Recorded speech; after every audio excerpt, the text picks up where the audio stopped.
Okay, in this session we're going to go over cellular respiration. Here is an okay overview of cell respiration.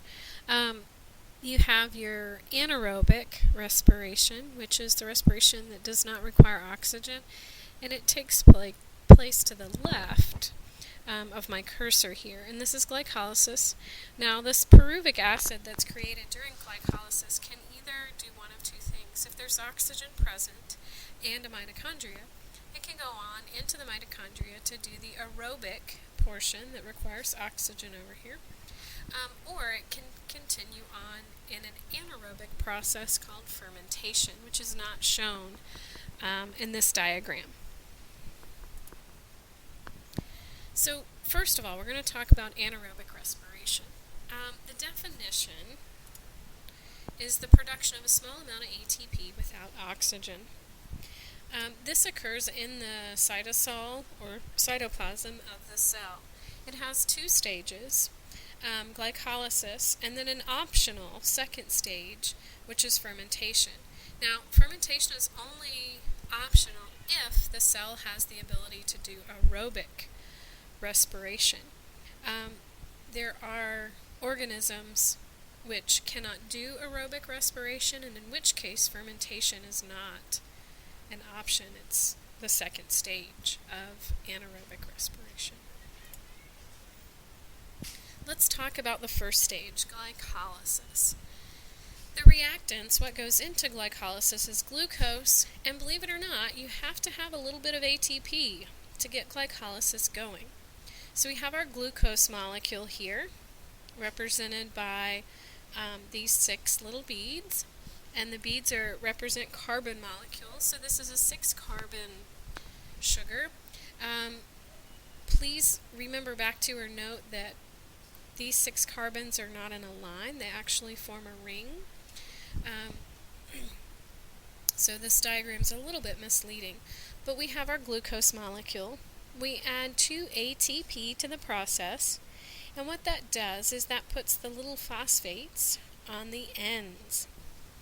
This is broken up by that chemical reaction into 2 different 3-carbon molecules. Those 3 carbon molecules then go through several other chemical reactions shown here, which you don't really need to know, but they're there. This energy molecule, NADH, and ATP is produced. The end result, the main products, is that you get pyruvate, which quickly goes through another process and is called pyruvic acid. So either one, they're interchangeable at this point. So you get pyruvate down here, and it's a 3-carbon molecule. You also get 4 ATP at the end of glycolysis.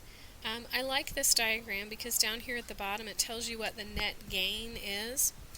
So the net gain from glycolysis is, in terms of ATP, is only 2. So if you think about it, you get 4 in the end, but you had to put 2 in the beginning. So your net gain is 2 ATP.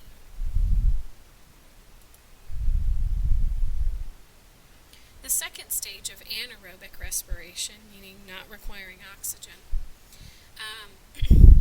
is fermentation.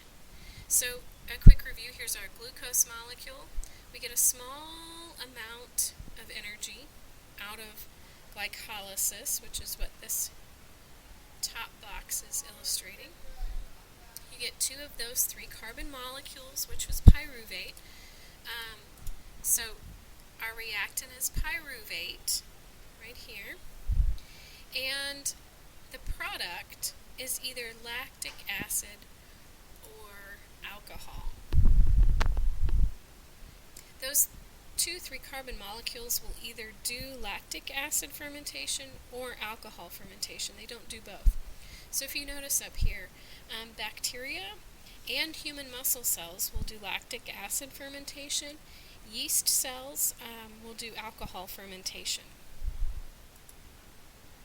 As a general rule, most of the products that we use that come to us through the process of fermentation, such as yogurt, certain cheeses, sour cream.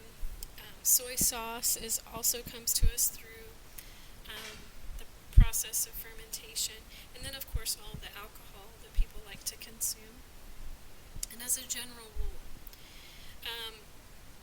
when animal cells are involved, such as milk, so the yogurt and the cheeses, or human animal cells, will produce lactic acid, while plant products tend to be used in alcohol fermentation, such as wine coming from grapes and beer coming from hops or barley or some other grain, and soy sauce coming from soy. But generally, animal products think lactic acid, plant products think fermentation.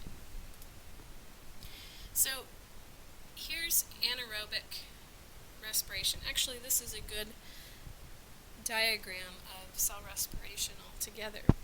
We started with our glucose, and glucose, this little arrow, represents glycolysis, which is what happened here.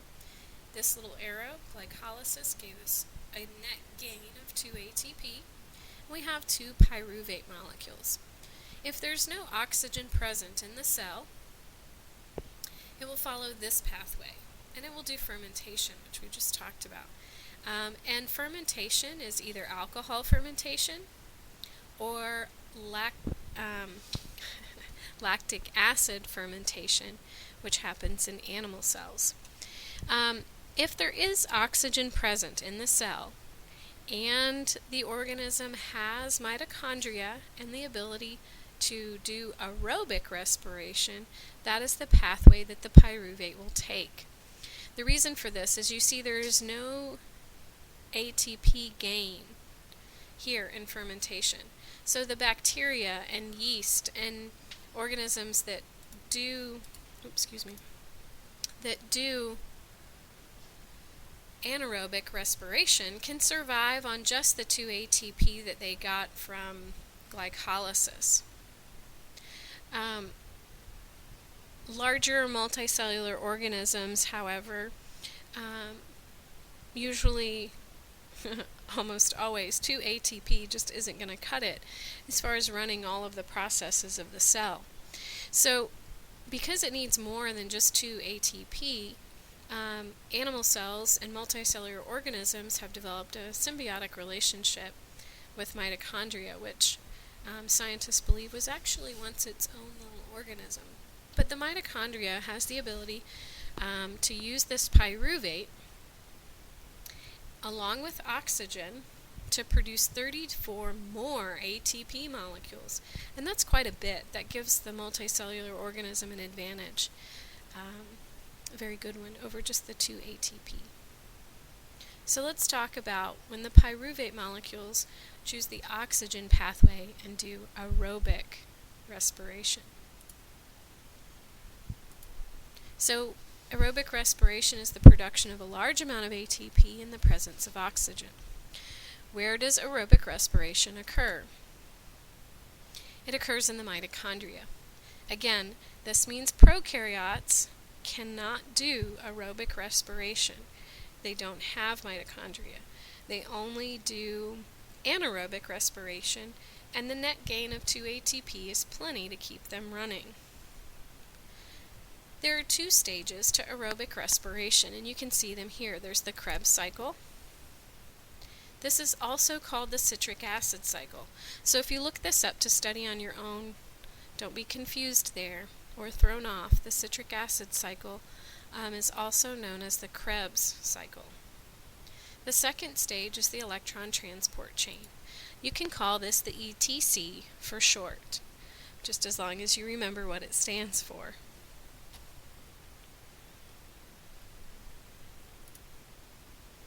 So, what are the reactants of aerobic respiration? Well, first of all, we have an arrow here coming into the mitochondria, and this happens to be our pyruvate, or pyruvic acid, that was made during glycolysis. It comes into the mitochondria, where it goes through the Krebs cycle. The other thing that's necessary for aerobic respiration, and where it gets its name, aerobic, would be oxygen. And the oxygen comes into play during the electron transport chain. There are a couple of important products from aerobic respiration too. One of them, the most important, is ATP. We get a total of 34 ATP from aerobic respiration. Combine that with the 2 from glycolysis, and you get about 36 ATP per sugar molecule. Now, the other products that we get, one of them is produced during the Krebs cycle, and that would be the carbon dioxide that's important to plants. So, take a deep breath and breathe out. There goes your carbon dioxide. Another product that's produced during the electron transport chain is water. Now, it's just a few molecules of water, so it's really not enough to provide our cells with all the water that they need, hence we have to drink water. But a little bit of water is produced during this process. So, here it is again. You have one molecule of glucose. It goes through glycolysis and produces 2 ATP molecules and 2 pyruvate molecules. These pyruvate molecules will either, in the presence of oxygen and with the mitochondria, will go through aerobic respiration, producing 34 more ATP molecules, or if there is no oxygen present, it will go through fermentation, and fermentation will produce alcohol or lactate, depending on the organism. And that's the basics for cellular respiration.